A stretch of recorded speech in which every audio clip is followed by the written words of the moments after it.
Dios les bendiga, amados hermanos y amigos. En esta oportunidad queremos compartir la palabra de Dios como lo hacemos habitualmente en este lugar, y que una gran bendición sea sobre cada una de sus vidas. Como tantas oportunidades hemos entregado mensajes, palabras que han sido de mucha bendición para muchas personas. Una vez más lo vamos a hacer en esta oportunidad en el primer libro de Reyes.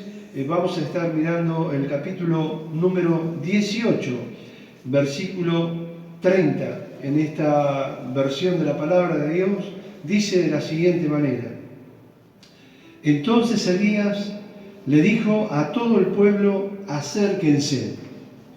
Así lo hicieron. Como el altar del Señor estaba en ruinas, Elías lo reparó.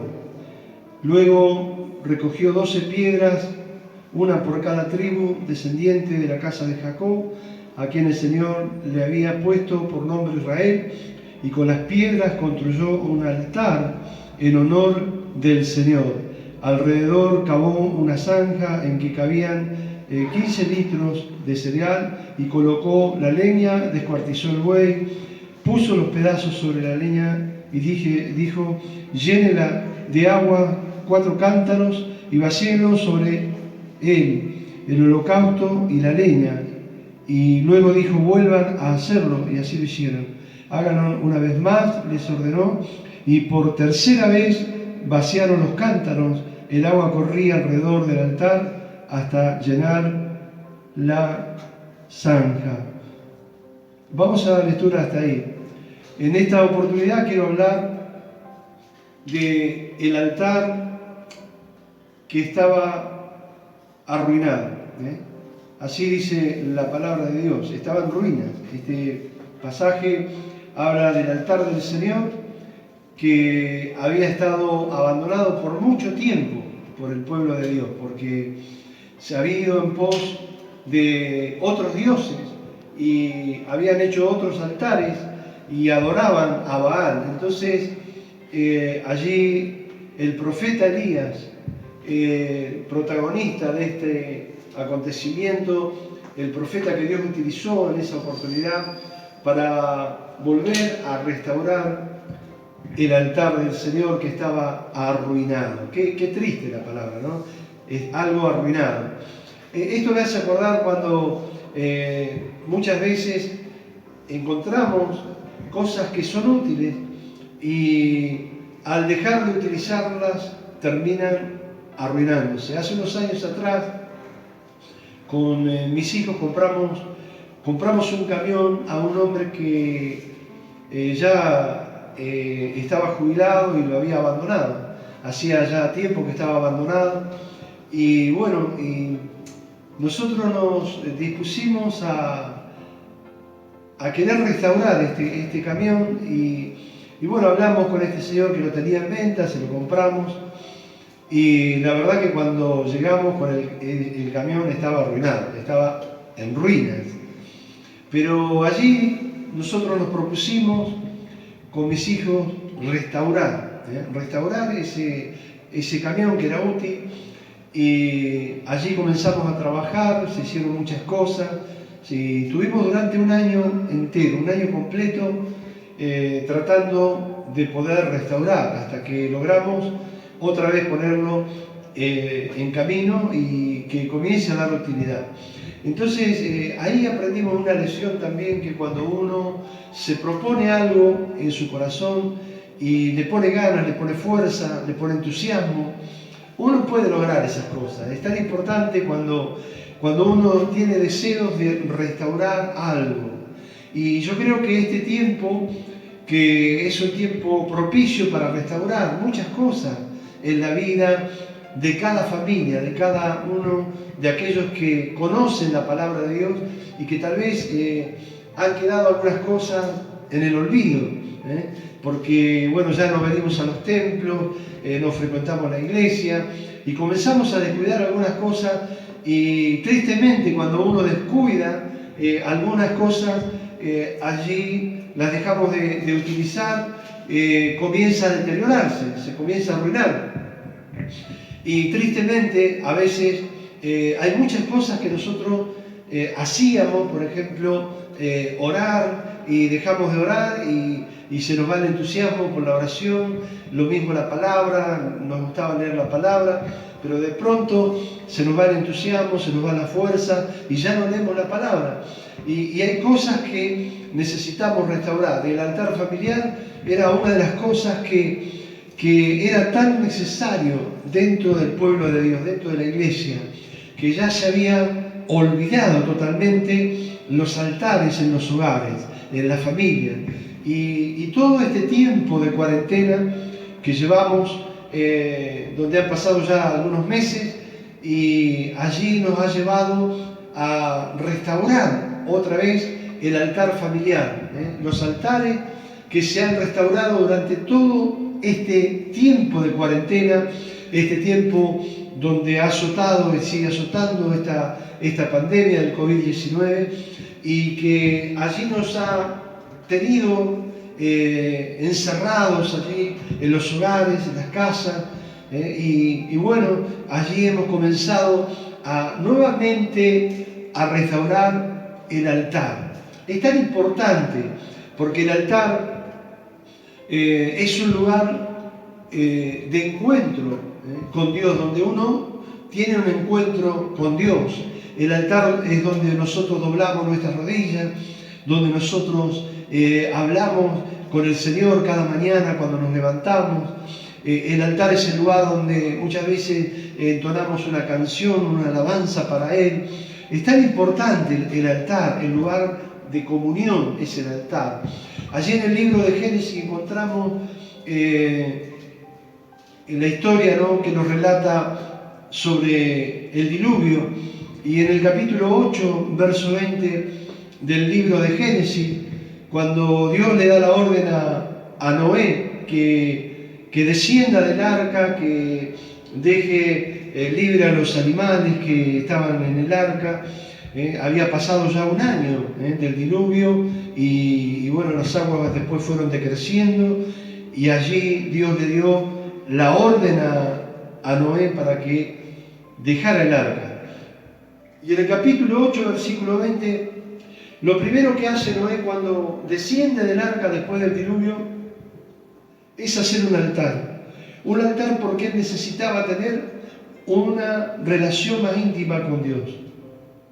Había estado en el arca, pero no era un altar, el arca era un lugar de escape, pero allí él propuso en su corazón de hacer un altar. Así que bajó del arca y lo primero que hizo, preparó un altar, dice en el capítulo 8 del libro de Génesis, verso 20, que allí le ofreció holocaustos a Jehová por haberlo liberado, por haberle dado una oportunidad a él y a su familia de volver a continuar la vida aquí en la tierra, porque todo ser viviente había muerto por el diluvio. Y había quedado él y su familia, eran 8 personas, y todos los animales que estaban adentro del arca. Pero allí, en agradecimiento a Dios por su favor, por su misericordia, lo primero que hace Noé, construye un arca y le ofrece sacrificios allí a Jehová, dándole gracia. También encontramos en el libro de Génesis, también en el capítulo 13, versículo 18, otra historia cuando Abraham se separa de Lot. Abraham era el tío de Lot, era familia. Ambos habían salido de la tierra de Ur de los caldeos y habían crecido tremendamente, habían sido muy bendecidos y tenían animales, tenían siervos que allí trabajaban con ellos y habían crecido de tal manera que los siervos de Abraham y los siervos de Lot contendían entre ellos, tenían a veces altercados por los ganados, por todo lo que tenían. Entonces decidieron separarse y cada uno tomó por su camino. Y en el capítulo 13, versículo 18, también nos habla la palabra, la palabra de Dios que allí Abraham llegó hasta las tierras de Hebrón y construyó un altar. Allí le adoró a Jehová y Dios le dio una promesa tan grande que de sus lomos saldría una muchedumbre de naciones, de pueblos, ¿verdad? y allí hizo un altar y le adoró a Jehová. Y en muchas oportunidades, encontramos en el capítulo 26, verso 25, encontramos en varias oportunidades que Abraham hace un altar para Dios y lo adora. Al lugar donde iba Abraham, lo primero que hacía era un altar, porque él no quería romper ni perder esa comunión con Dios. Entonces lo primero que hacía era un altar donde poder ofrecer sacrificios a Jehová, donde poder tener una relación con Él, una oración, una comunión, para que pudiera hablar con el Dios del cielo. En esta oportunidad, en este primer libro de Reyes que vemos en este capítulo 18, vemos a un pueblo que había abandonado el altar, porque el altar de Jehová estaba arruinado, porque el pueblo de Israel había abandonado el altar, lo había dejado. Entonces vino un tremendo juicio de Dios, porque vino una sequía por 3 años y medio, y allí solamente había mortandad de animales, porque faltaba el agua, faltaba el pasto, faltaba alimento también para las personas, no había cosecha, era todo ruina, no solo el altar. Y allí Elías convoca al pueblo para que deje de claudicar, ¿verdad? Entre dos pensamientos. Ellos estaban adorando a Baal y querían alabar y adorar a Dios. Y no se puede adorar a Dios y a otros dioses que a veces tenemos en minúscula y queremos darle el lugar que le pertenece a Dios. Dios no se agrada cuando en el corazón está dividido. De una fuente no pueden salir dos aguas. O sale agua dulce o agua amarga. No podemos servir, decía el Señor, a dos señores, porque vamos a estimar a uno y vamos a menospreciar al otro. Entonces el corazón del pueblo de Israel estaba dividido y claudicaba. No sabía si seguir a Baal o seguir a Jehová. Entonces Dios le pone allí en el corazón al profeta Elías que llame al pueblo, que convoque al pueblo y prepare un altar, y los Baales que tenían su Dios, los profetas de Baal, prepararan también su altar. Entonces el Dios que respondiera por fuego, ese era Dios.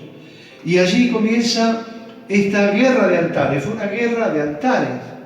Entonces este altar que estaba allí arruinado, Elías convoca a todos a que se acerquen. Es importante que es acercarse al altar verdadero, al altar de Dios. Allí vamos a encontrar paz, vamos a encontrar gozo, vamos a encontrar alegría, vamos a encontrar fortaleza, porque allí nos encontramos con nuestro Dios. Pero allí el profeta le dio oportunidad a los que eran falsos profetas, los profetas de Baal. Le dijo: ustedes que son más, porque eran 450 profetas, hagan el altar, prepárenlo, pongan allí el sacrificio y clamen a su Dios para que el Dios les responda por fuego en su altar, y ahí vamos a ver quién es el verdadero Dios. Y ellos estuvieron durante 6 horas clamando, gritando, habían preparado su altar, habían puesto el buey, habían puesto allí el sacrificio en el altar, estaba todo preparado, y comenzaron a danzar alrededor del altar, a gritar, se lastimaban, se cortaban, allí sacrificándose para que ese Dios le respondiera por fuego, pero nunca respondió.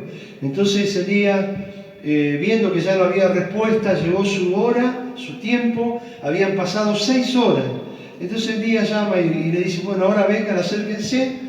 Y dice que todos se acercaron, el pueblo se acercó, porque al ver que el otro altar nunca hubo fuego, nunca descendió fuego, fueron con una expectativa a ver lo que iba a hacer el profeta Elías.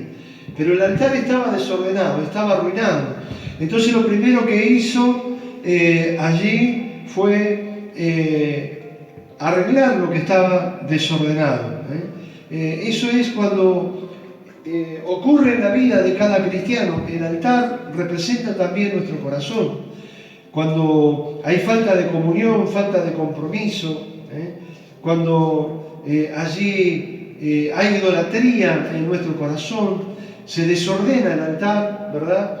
Y nosotros no podemos alabar a Dios, no podemos tener una comunión con Dios porque nuestra vida está desordenada. Muchas veces se desordena la vida del cristiano cuando se pierde la comunión con Dios, se pierde el compromiso en las cosas espirituales y allí se desordena la vida del cristiano, que eso representa el altar.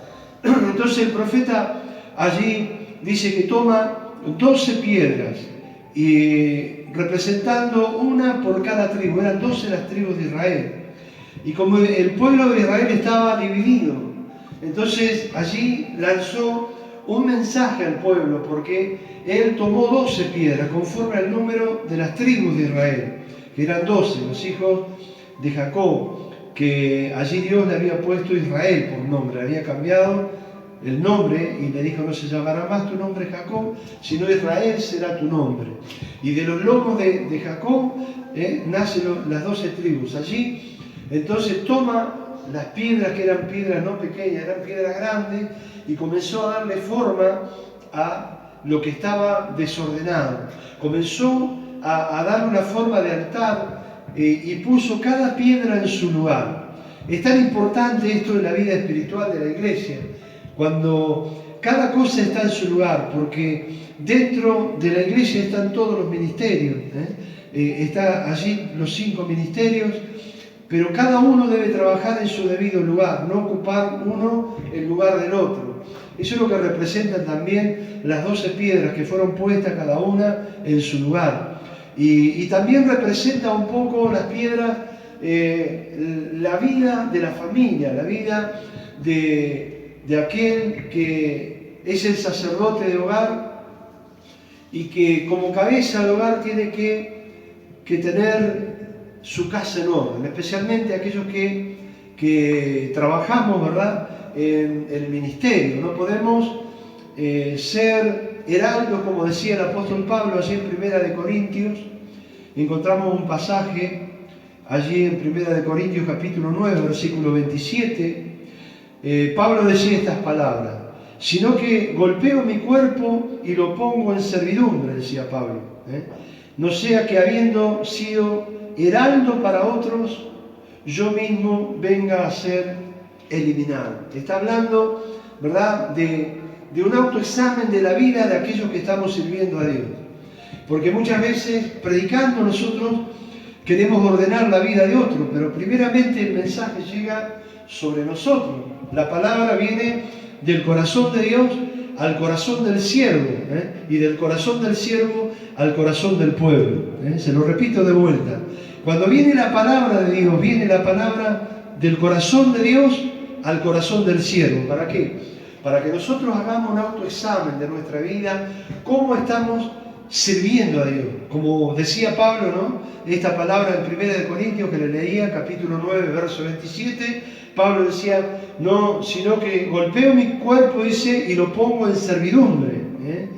No sea que habiendo sido heraldo, está diciendo, habiendo enseñado a tantas personas, habiendo predicado a tantas multitudes de personas como lo hizo el apóstol Pablo, y animando a otros, ayudando a otros, ordenando a otros, yo mismo venga a quedar eliminado. O sea que está hablando de que uno como ministro, uno como predicador, como siervo de Dios, tiene que analizar cuando viene la palabra y ver en qué condición está nuestra vida. Yo analizo mi altar. ¿Cómo está mi altar? ¿Cómo está mi vida? ¿Cómo está mi vida espiritual? ¿Cómo está mi vida relacionada con Dios? ¿Qué acercamiento tengo con el Padre? ¿Cómo estoy trabajando en mi hogar, mi familia? ¿Cómo están mis hijos trabajando? Allí como pastor también de mis hijos, porque soy padre, pero también tengo hijos y soy pastor de ellos. Entonces, tengo que ver cómo ellos están sirviendo, cómo están trabajando. Entonces hacemos un autoexamen. Y muchas veces encontramos allí la falencia como ministros, como pastores, como líderes, como predicadores, ¿verdad? Predicamos la palabra, pero no analizamos, no hacemos un autoexamen nosotros. Como siervos de Dios, como ministros, tenemos que hacer un autoexamen. Los que predicamos lo que predicamos esto, la palabra. Tenemos que hacer un autoexamen en nuestra vida, habiendo sido heraldo para otros, decía Pablo. No sea cosa que venga a quedar descalificado. Entonces, el altar es tan importante, debemos estar totalmente plenos en las cosas de Dios y ser libres nosotros, libres de toda cosa que quiera agobiar nuestra vida, atormentar nuestra vida, para que podamos liberar a otros cuando estamos predicando la palabra de Dios. Por eso es tan importante entender que el profeta está hablándonos cuando ordenó, dice, cada piedra la puso en su lugar. Qué lindo cuando ordenamos todo, ¿verdad?, en nuestro hogar, nuestra familia, y venimos a la casa de Dios, venimos a alabar al Señor, pero nuestra familia está ordenada, nuestro hogar está ordenado, nuestro altar familiar está ordenado. Y cuando venimos, ¿verdad?, a la casa de oración, nos encontramos aquí que el fuego, ¿verdad?, está en cada corazón, en cada altar está ardiendo y el Espíritu Santo se manifiesta. Y dice que allí también alrededor del altar, después que ordenó las piedras, en el versículo 32, estamos en el capítulo 18, Primera Reyes, verso 32, allí dice que hizo una zanja alrededor del altar, con un propósito. Esa zanja la hizo con un propósito el profeta, porque en esa zanja iba a llenarla de agua para que no quedara ninguna duda, ningún pensamiento malo, porque a veces siempre hay un mal pensado. Entonces va a decir, este hizo trampa y que encendió fuego de abajo. No quería ninguna cosa de esa el profeta. Entonces mojó toda la leña y le echó hasta que rebalsó esa cuneta que hizo alrededor del altar. La hizo con un propósito. También esto habla a nuestra vida. También esto habla por la palabra a nuestra vida. Nuestra vida tiene que ser una vida de propósito. Nadie viene a este mundo al azar, porque sí, no, todo ser humano que viene a esta tierra viene con propósito. Tu vida es una vida de propósito, mi vida es una vida de propósito. Todos algo podemos hacer en esta tierra para engrandecer el nombre de Dios. Estoy hablando a la iglesia.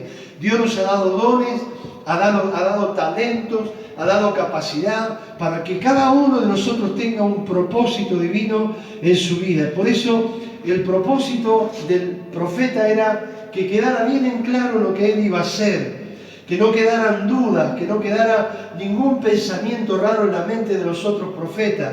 Allí hizo llenar de agua, todo rebalsado de agua. Entonces, luego preparó, dice, el buey y colocó la leña en el lugar y descuartizó el buey y lo puso en pedazos sobre donde iba a arder la leña, que estaba mojada, la leña, todo ahí lo ordenó, puso el buey que lo cortó en pedazos, lo preparó y iba a ofrecer un sacrificio. Como nosotros, cuando vamos a hacer algo para la gloria de Dios, no podemos hacerlo así como venga, ¿no? Nosotros tenemos que prepararnos, tenemos que orar, tenemos que pedirle a Dios que nos dé una palabra, tenemos que pedirle a Dios que nos dé entendimiento para poder comprender la palabra, primeramente nosotros para poder enseñar la palabra. Entonces, allí nos damos cuenta que las cosas de Dios son todas ordenadas. Todas las cosas de Dios son ordenadas. No podemos hacer nada fuera de lugar. Las cosas de Dios son ordenadas. Cuando hacemos las cosas en desorden, no traen un efecto positivo, no es de bendición. Pero cuando hacemos las cosas ordenadas, como hizo el profeta, preparó la leña, primero el altar, luego allí cavó alrededor del altar, luego allí puso la leña en su lugar, luego allí cortó el buey en pedazos, lo ubicó en el lugar donde iba a ser quemado, para que todo fuera ordenado. Así tiene que ser nuestra vida, en todos los órdenes. Allí tiene que ser una vida ordenada por medio de la palabra de Dios. Es tan importante entender que somos un altar, somos piedras vivas, como dice el apóstol Pedro, ¿verdad? Que hacemos allí el altar con nuestra vida, pero nuestra vida tiene que ser una vida ordenada por Dios. Es importante dejar que el Espíritu Santo ordene nuestra vida. Porque por Jehová, dice, son ordenados los caminos del hombre. Y cuando no estamos ordenados, no somos de bendición. Esa tierra era una tierra seca, una tierra árida. Hacía 3 años y medio que no llovía, no había lluvia, no había productividad en la tierra, no producía la tierra, era todo sequedad. Así, cuando la vida de un cristiano no está paralela a la palabra de Dios, cuando no caminamos paralelo a la palabra de Dios, nuestra vida está desordenada y nuestra vida se seca espiritualmente. No podemos dar lo que no tenemos, ¿verdad? No lo podemos dar, no podemos dar algo que sea edificante, algo que transforme, algo que cambie si no está en nosotros. Pero cuando nosotros comenzamos a caminar paralelo a la palabra de Dios, nuestra vida se transforma y somos de bendición. La iglesia hoy tiene que ser de bendición al mundo. El mundo está necesitando ayuda, el mundo necesita palabra, el mundo necesita allí confianza, seguridad, necesita fe. Hay muchas cosas que podemos dar como iglesia. Debemos ser tierra deseable, dar fruto, fruto que engrandezca el nombre del Señor. La tierra seca no produce nada. La iglesia tiene que alimentar a las personas con la palabra de Dios, predicando la palabra, enseñando para que las personas tengan fe y puedan creer. Por eso allí el altar lo comenzó a ordenar, luego preparó todas las cosas ordenadamente, puso allí el buey cortado en pedazos, y todo para que ellos que dudaban comenzaron a ver todo lo que el profeta estaba haciendo antes de invocar a Dios. Pero dice la palabra que allí le pidió que lo hicieran otra vez, que echaran agua otra vez, y allí corría el agua, dice el verso 35, alrededor hasta llenar el lugar donde habían hecho la cuneta, alrededor del altar. Pero lo más importante, en el versículo 36 dice que llegó la hora del sacrificio. La hora del sacrificio. Es tan importante saber que hay una hora determinada para cada situación en esta vida. Allí encontramos una palabra en el libro de Eclesiastés, capítulo 3, versículo 1, que dice: todo tiene su tiempo y todo lo que está bajo el cielo, todo lo que se quiere tiene su hora. Todo tiene su tiempo. Y todo lo que se quiere bajo el cielo tiene su hora. Muchas veces hacemos las cosas fuera de los tiempos de Dios. Sabemos que los tiempos de Dios no son nuestros tiempos. El kairos de Dios. Nosotros tenemos el cronos, el tiempo cronos, pero Dios tiene el kairos.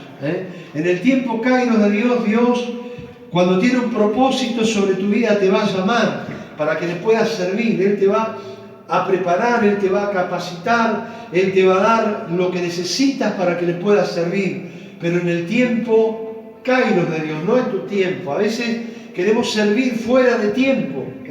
Queremos ir adelante porque aquel lo está haciendo, yo también lo voy a hacer. Porque aquel predica, yo también voy a predicar. Porque aquel hace esto, yo también lo voy a hacer. Y no es así. Todo tiene su tiempo y todo tiene su hora. Cuando Jesús se encontró en una oportunidad allí en las bodas de Caná de Galilea, y en esas bodas se habían quedado sin vino, y la madre le pide a Jesús que haga algo, y le dice Jesús: mujer, no, todavía no ha llegado mi hora, le dijo, porque había una hora donde él se iba a presentar, pero en ese momento él hizo el milagro igual. Allí utilizó unas tinajas que estaban vacías y las hizo llenar de agua, y después llamó al maestresala y después le hizo probar esa agua que se había transformado en vino, y hizo el mejor vino para esas bodas, multiplicó. Pero estamos hablando de que todo tiene su hora. Jesús dijo: todavía no ha llegado mi hora. Es importante hacer las cosas cuando llega la hora de Dios. Llegó, dice, la hora del sacrificio. Dice la palabra de Dios que allí llegó la hora del sacrificio vespertino, que eran las 3 de la tarde, y allí el profeta Elías dio un paso adelante y oró así, y le dijo: Señor, Dios de Abraham, de Isaac, de Israel, que todos sepan hoy que tú eres Dios de Israel y que yo soy tu siervo y que he hecho todo esto en obediencia a tu palabra. Y le dice ahora en su oración: respóndeme, Señor, respóndeme, para que esta gente, los falsos profetas, el pueblo que había abandonado el altar, reconozca que tú, Señor, eres Dios y que está convirtiendo a ti su corazón, al corazón de ese pueblo. En ese momento, cuando él hizo esta oración, dice: cayó el fuego del Señor, cayó fuego del cielo y quemó el holocausto, la leña, las piedras y el suelo, y hasta lamió el agua de la zanja. Dice: y cuando todo el pueblo vio esto, se postró y exclamó delante de Dios, dijo: el Señor es Dios, el Dios verdadero, el Señor es Dios. Cuando todas esas personas que estaban mirando lo que estaba haciendo el profeta Elías, allí vieron descender el fuego del cielo. Ellos no tuvieron más que doblar su rodilla y reconocer que Jehová es Dios. Qué importante que es reconocer en la vida que hay un Dios en los cielos, que Dios nos hizo y no a nosotros mismos, que pueblo suyo somos y ovejas de su prado. No nos hicimos nosotros. La ciencia busca 1000 maneras de poder justificar la creación humana. Allí los científicos, todos buscan la manera de poder allí dar una palabra al mundo, decir que Dios no existe. Dios existe, Dios es real, es el creador de los cielos y la tierra. Y déjenme decirle algo en este momento. Hay una hora y hay un momento en que Dios va a detener para siempre a este COVID-19. Lo va a exterminar. Hay un momento, hay una hora en que Dios lo va a hacer desaparecer del planeta Tierra. Hay una hora donde Dios va a actuar, porque Dios sabe por qué está sucediendo todas estas cosas. Porque hay miles de altares que han sido arruinados, han sido abandonados. Miles de altares que se transformaron en altares paganos, en altares que se han corrompido. La Iglesia en las últimas décadas, ¿verdad?, ha traído muchas cosas del sistema del mundo al altar verdadero de Dios. Costumbres, cosas que se utilizan en el mundo, ¿verdad?, para poder querer hermosear un altar, para decir que hermoso es el altar de la iglesia. Y el altar de la iglesia usted le puede poner el mejor sonido, las mejores luces, las mejores pantallas gigantes, pero si la presencia de Dios no está en ese altar, todo está vacío, está hueco. Es tan importante que la presencia de Dios esté en el altar. No importa que tal vez no haya una pantalla gigante, que no haya luces de colores, que tal vez no hayan cortinados costosos, alfombrados costosos. Lo importante es que en el altar esté la presencia del Señor, que en el altar esté el fuego del Espíritu Santo, que en el altar esté su gloria manifestándose para que las almas que no conocen a Cristo lo conozcan, para aquellos que no entienden el Evangelio lo puedan comprender. Por eso en esta oportunidad yo te digo qué importante, amado hermano, amada iglesia, es poder arreglar el altar, como dice su palabra, que estaba arruinado. Ese altar estaba arruinado, estaba abandonado, porque ellos fueron en pos de dioses ajenos, fueron en pos de los Baales, de esos dioses que no tenían vida, no tenían poder, ni siquiera ninguna manifestación pudo hacer ese Dios que ellos sirvieron allí. Por 6 horas estuvieron clamando y nada aconteció. Pero cuando Elías clamó y dijo: Dios de Abraham, Dios de Isaac, Dios de Jacob, respóndeme ahora, para que estos vean y puedan ver y creer quién es el verdadero Dios.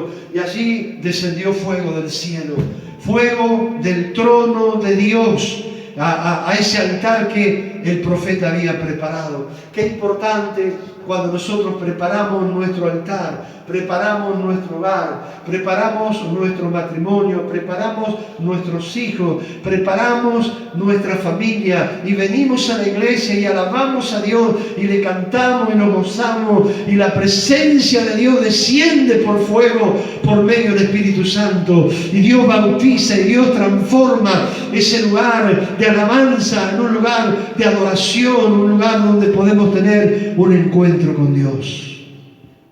Estimado hermano, estimado amigo, usted que me está escuchando en esta oportunidad, quiero decirle que este es el tiempo, este es el momento que Dios nos está dando para que podamos arreglar nuestro altar, que tal vez ha quedado abandonado, cosas que hemos dejado de lado, que antes hacíamos y las dejamos de hacer. Comencemos a ordenar nuestro altar, como el ministerio de Shaddai ha levantado los altares a través de la oración. Cada líder está dando palabra, está enviando mensaje en cada familia, en cada hogar, de aquellos que pertenecen al ministerio de Shaddai, están levantando los altares, están adorando, están orando, están bendiciendo esa familia. Estimado amigo, en esta oportunidad, tal vez usted, allí donde se encuentra, quiere restaurar, volver otra vez a arreglar su altar. Vamos a orar juntos y vamos a despedirnos de esta manera. Padre Dios, te doy gracias en esta oportunidad por esta palabra, Señor, donde tú nos estás hablando para restaurar nuestros altares.